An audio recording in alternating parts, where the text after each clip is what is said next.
Trump issues executive orders banning U.S. transactions with WeChat and TikTok in 45 days. Key points. President Donald Trump on Thursday issued executive orders banning any U.S. transactions with Chinese tech firms Tencent and ByteDance. Tencent owns the messaging service WeChat and ByteDance owns the popular short video sharing app TikTok. The ban will take effect in 45 days. President Donald Trump on Thursday issued executive orders banning any U.S. transactions with Chinese tech firms Tencent, which owns the messaging service WeChat, and ByteDance that owns the popular short video sharing app TikTok.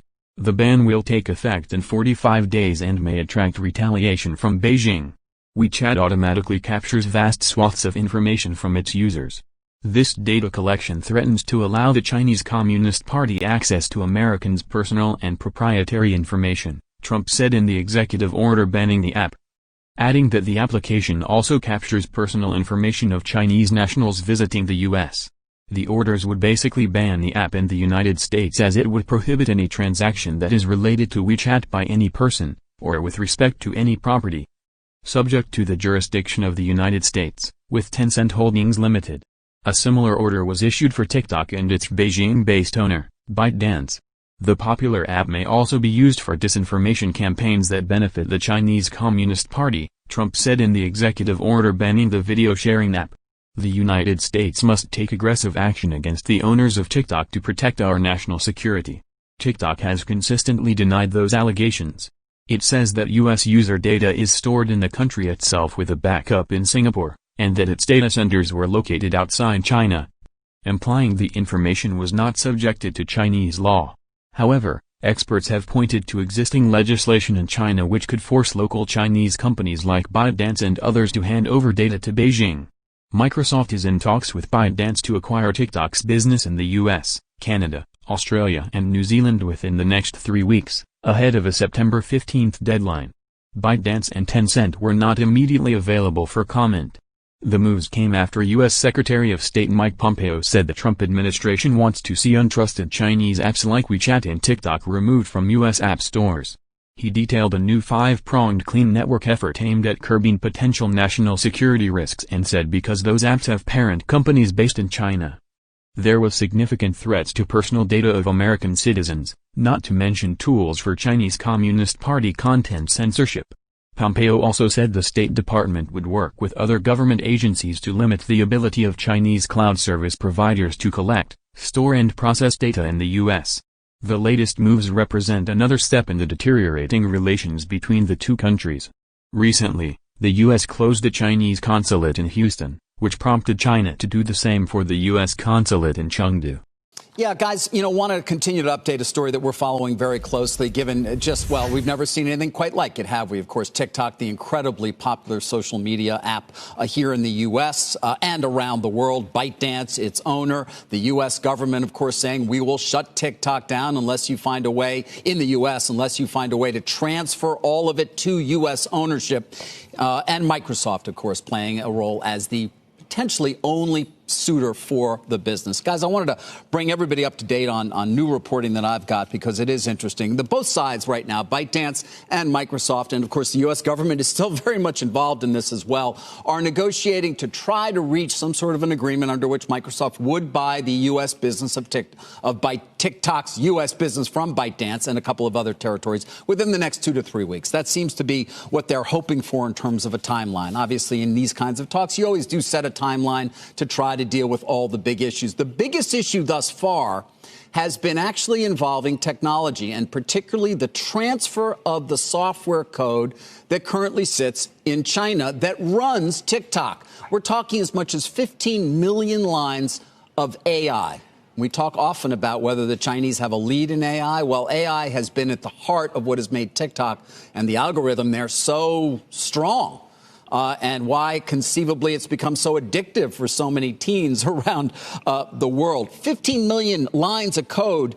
There's just not that many companies that could even be in a position to transfer that. And there's been a negotiation going on about how long the U.S. government would give any buyer to actually take that code from China and move it to U.S. servers. The answer is 1 year. And again, the number or universe of companies that would be in a position to have enough software engineers to accomplish a task like that, well, it's extraordinarily small.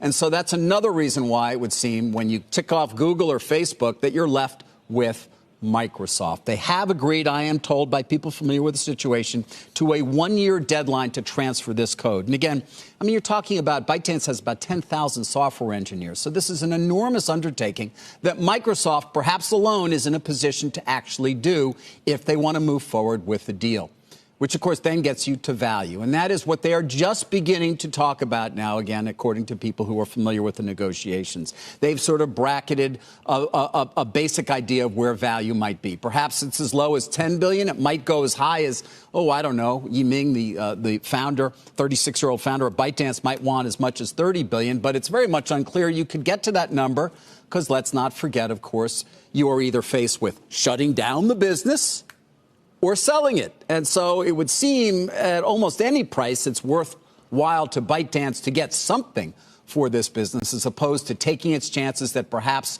within some period of time, maybe if there is a new administration at some point, they might be able to reopen TikTok in the U.S., which, by the way, remains a very much unknowable answer in terms of that question. So that's where things stand right now. They're hoping to get to a deal within 2 to 3 weeks. They're just starting to talk about value. They have reached an agreement with the U.S. government about how long they will have to actually transfer this code, guys.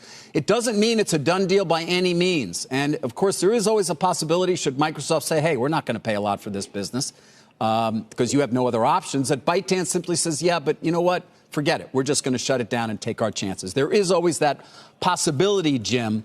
We'll see. And, you are talking about, depending on who you talk to, a business with as many as 100 million monthly average users in the U.S., 55 million perhaps daily average users. Time spent is enormous, with a growth path that many believe is extraordinary and could open up a truly new business for Microsoft that reaches well into tens and billions of value over time. All right, well, David, if Microsoft just runs the operations only, but ByteDance keeps running product development and the algorithm, most importantly, well, that doesn't really address the national security situation. So what you're telling me is they can cure that? Yeah, I think the cure is that everything gets moved to the U.S., all software code. So there's no connection whatsoever with ByteDance. There's no connection at all to Chinese servers, to Chinese engineers, to anything like that. Then that's again why Microsoft, from a security standpoint as well, as you know, has been vetted. The DoD contract we've talked about that Azure got for cloud. They've been through this. Again, it comes back to this idea, Jim, that there's really only one potential company at this point. You can imagine others.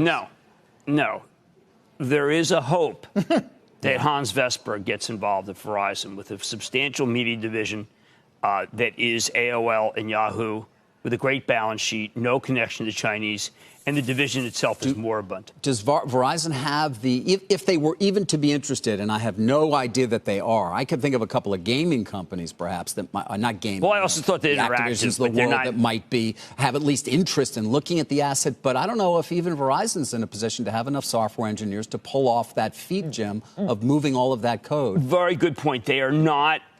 They're not literate enough. They're not code-oriented. However, the problem is Hans has got his hands filled because if you take a look at that last call for Verizon, he doesn't even bother to mention. Imagine, he doesn't bother to mention Yahoo, and they have a considerable business. AOL, remember Oath, David? It wasn't Oath. It was Oath. But I do think that they have it. I also thought that Interactive, but when that one was kind of thrown up in the air, Barry Diller didn't necessarily didn't foot there. Again, I think this is a gating issue of such significance, this ability to transfer that code within a year, that it really does leave you to a large. If ByteDance could find other buyers that passed the U.S. government's test, Jim, they would do so. Absolutely. Because the only way to try to even get anywhere near fair value for this asset will obviously be if you can engage in some sort of an auction. But that is not going to potentially be the case. We'll see where they end up over the next 2 to 3 weeks and whether they can reach a deal. There are hawks within the administration that fear that Microsoft does not have enough leverage over the PRC, and the PRC has leverage over Microsoft. But if what you said is true about how they can cordon off ByteDance, not use the designers, and most importantly, not use the algorithm, I think the deal does get done and the president's objections will be answered. But we still don't have a read on this so-called key money issue. Well, the read I get is that it has not come up in recent conversations between the U.S. government and ByteDance. even after the president talked about it, that it is those in the U.S. government who are negotiating on behalf of the U.S. and from their position in CFIUS, for example, in national security, have not brought this idea up. Can you reveal who's really driving this for the U.S.? Well, I believe the Treasury Secretary is deeply involved. Yeah, that's what I understood, too. Okay, very good. Deeply involved. So, right. That is where we stand. He should call us and just tell us how he's feeling. That's where we stand, Carl. Certainly wanted to update people on that, and we'll keep close to it as we can. Again, not done deal because not everybody's in favor of it, because there's several wings to that White House, David. Yeah, but all right, understood. But Jim, Microsoft believes, I think, at this point that they have the go-ahead to try to negotiate a transaction. I agree with that. And they would not move ahead were they not in a position to actually buy the asset if they can agree on a price. Okay, I'm just saying that there's a flurry of is there anybody else?